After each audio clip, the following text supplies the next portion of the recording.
Meaning of enterprise resource planning, ERP. An ERP is an integrated software package that manages the business process across the entire enterprise. यानी इसका मतलब ये होता है कि ERP enterprise resource planning एक ऐसा सॉफ्टवेयर है कि जो पूरे बिजनेस का यानी पूरे एंटरप्राइज का पूरा प्रोसेस मैनेज करता है. And enterprise resource planning is business process management software that allows an organization to use a system of integrated application to manage the business and automate many back office function related to technology, services and human resources.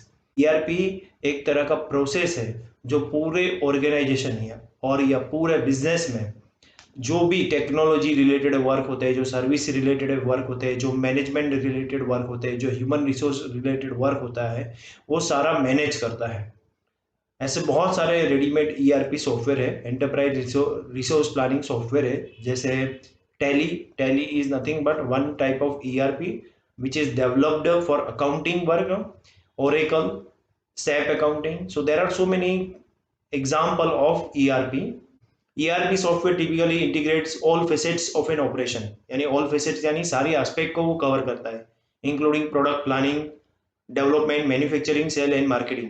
यानी product के planning से लेके marketing तक का सारा things वो ERP manage करता है in a single database, application and user interface. What are the advantages of ERP? Standardized processes and procedures. An ERP is a generalized package which covers most of the common functionalities of any specific module.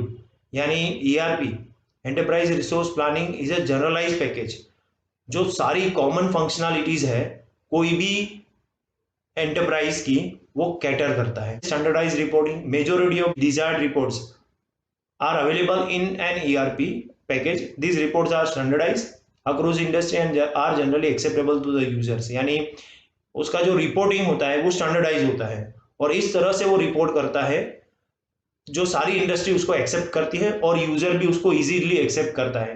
तो जो भी उसका reporting work होता है वो बहुत ही standardise होता है. So this is the one of the major advantage of ERP. Avoid duplication. This is the third advantage of ERP. Duplication of data entry is avoided as it is an integrated package. एक तरह का integrated package है यानी एक ही entry को duplication होने का chances नहीं रहता. Then availability of more information. Greater information is available through the package. आपको पैकेज से बहुत सारी इंफॉर्मेशन यहाँ पे मिल जाती है.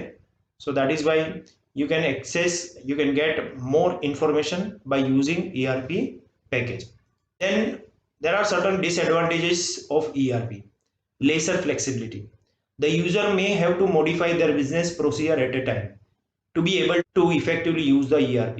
ERP में इतनी flexibility नहीं है और उसकी वजह से क्या होता है कि जो बिजनेसमैन है उसको अपना बिजनेस को मॉडिफाई करना पड़ता है और वो मॉडिफाई करेगा तो ही वो ERP को इफेक्टिवली यूज कर पाएगा. सो ये इसका डिसएडवांटेज है. Implementation hurdles. Many of the consultants doing the implementation of an ERP may not be able to fully appreciate business procedure to be able to do a good implementation of an ERP.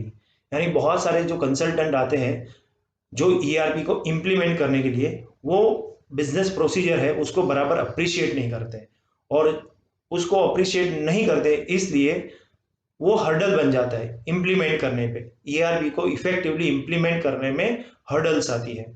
So it is a disadvantage of ERP because consultant they are not appreciating the business procedure and due to this hurdle comes into the implementation. So that is why this is the disadvantage. Very expensive. ERP are normally priced at a high amount which is often beyond the reach of a small and medium sized organization. However, there are some ERP coming into the market which are moderately priced and may be useful to the small businessmen. Normally जो ERP है वो बहुत highly cost होता है, high cost होता है उसका. सो इसीलिए स्मॉल एंड मीडियम साइज जो होता है ऑर्गेनाइजेशन उसके लिए वो यूजफुल नहीं रहता.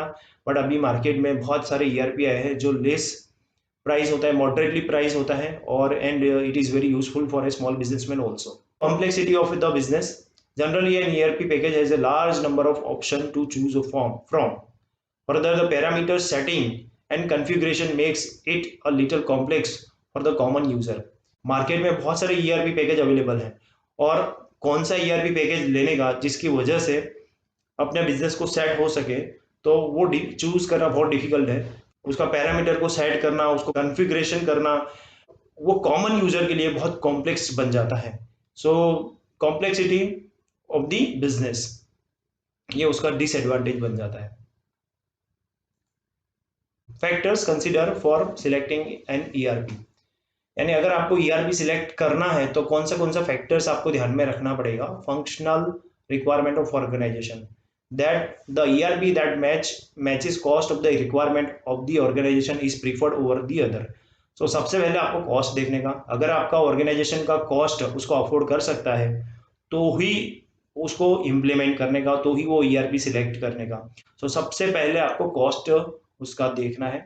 Report available in ERP, the organisation ascertains the reporting requirement and chooses a vendor which fulfill its reporting requirement। आपको ऐसा ईआरपी सिलेक्ट करने का जिसमें वेंडर उस तरह का रिपोर्ट आपको प्रोवाइड करने के लिए तैयार हो, जैसा आपको रिपोर्ट चाहिए। अगर मान लो कि आपने कोई ईआरपी सिलेक्ट किया है तो वो आपको रिपोर्टिंग मिलना चाहिए उस तरह का। जैसे आपने टैली सिलेक्ट किया और टैली में बहुत सारे रिपोर्ट मिलते हैं, अगर आपका वो रिक्वायरमेंट है तो आपको वो पैकेज सिलेक्ट करना चाहिए। Background of the vendor, ERP package select करने से पहले उसका बैकग्राउंड ऑफ द वेंडर, जो सेलर है उसका बैकग्राउंड भी चेक करना चाहिए। The service and deliverable record of a vendor is extremely important in choosing the vendor, यानी वो प्रॉपर टाइम पे डिलीवर करेगा कि नहीं service. After sale service is very important aspect for the selecting an ERP package. अगर वो after sale service provide करने के लिए तैयार है तो आपको वो सिलेक्ट करना चाहिए। Cost comparison, the budget constraint and fund position of an enterprise often becomes the deciding factor for choosing a particular package। Cost comparison, जैसे बहुत सारे पैकेज मार्केट में ईआरपी पैकेज अवेलेबल है, तो आपको उस तरह से पैकेज सिलेक्ट करना है जो आपकी नीड को कैटर करता हो, आपके बजट में आता हो, आपके पास उतना फंड हो।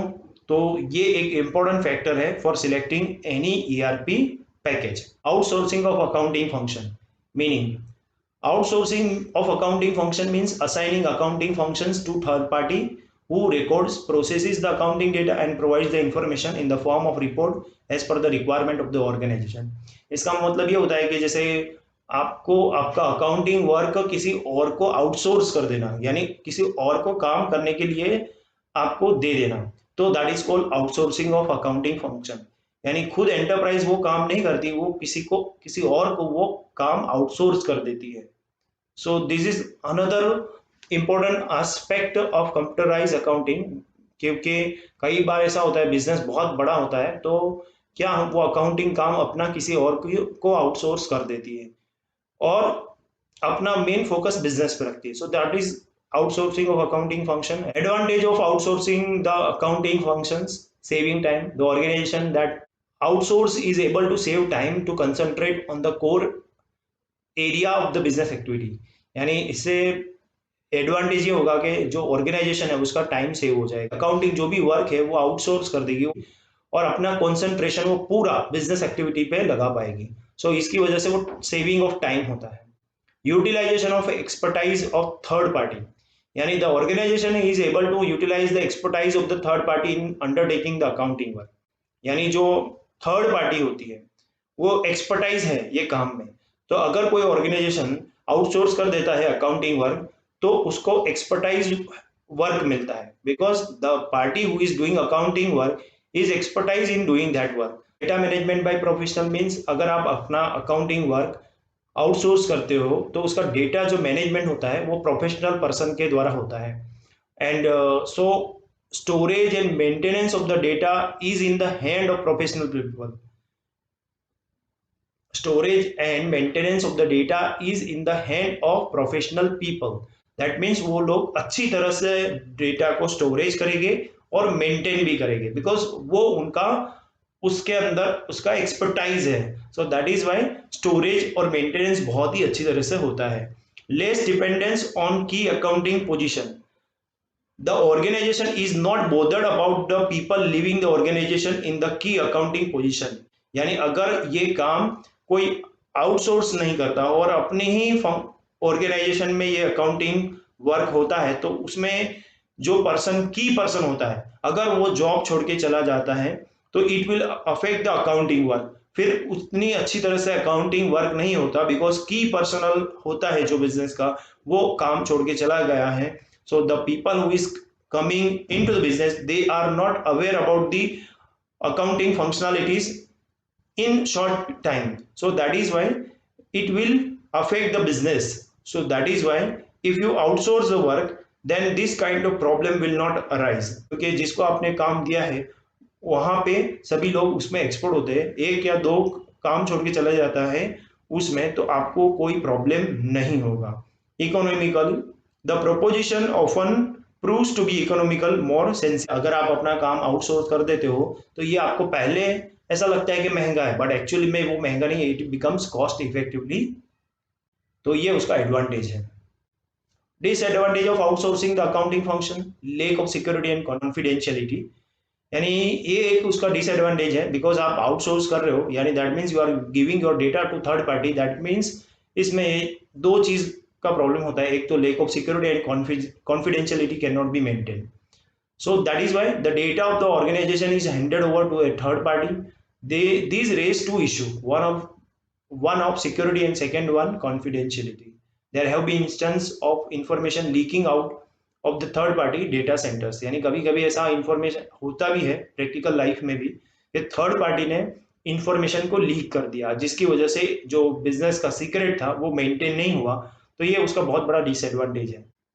Inadequate service provided, the third party is unable to meet the standard desirable। यानी कभी कभी ऐसा होता है कि जो थर्ड पार्टी है, they are unable to meet the standards desirable, यानी जो ऑर्गेनाइजेशन को जितना स्टैंडर्ड चाहिए वो लोग अचीव नहीं कर पाते। द कॉस्ट में ultimately be higher than initially invoices. यानी इसका कॉस्ट बहुत हाई होता है इनिशियल स्टेज में। Delay in obtaining services, the third party services are catering to the number of clients, thereby processing as per priority basis. यानी जो third party जिसको हमने काम आउटसोर्स किया है वो बहुत सारी और भी पार्टी को कैटर कर रही होती है, तो वो लोग प्रायोरिटी बेसिस पे हमको सर्विस प्रोवाइड करते हैं, और वो लोग हमको प्रायोरिटी बेसिस पे सर्विस प्रोवाइड करते हैं, और जिस उसकी वजह से होता क्या है कि डिले इन ऑब्टेनिंग सर्विस। क्योंकि so these are the disadvantage of outsourcing of accounting functions। Consideration for choice of outsourcing the accounting function to third party।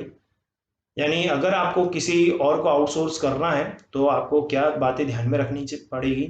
Size of the business operation, if the size of the operation is small or medium, the organization can opt for a pre-packaged accounting package। However, if the size is big, the organization may upon a customized software or an ERP package or to outsource।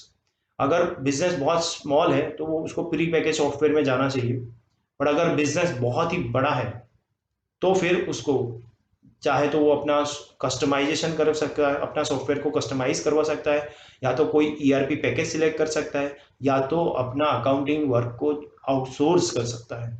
So it depends on the size of the operation, कि अगर business छोटा है तो वो pre package accounting software में जाएगा, अगर business बड़ा है तो उसके पास ऑप्शन है या तो अपना सॉफ्टवेयर कस्टमाइज करवा ले, या तो वो ERP package according to the need of the business select कर ले, या तो अपना वर्क है उसको आउटसोर्स कर दे।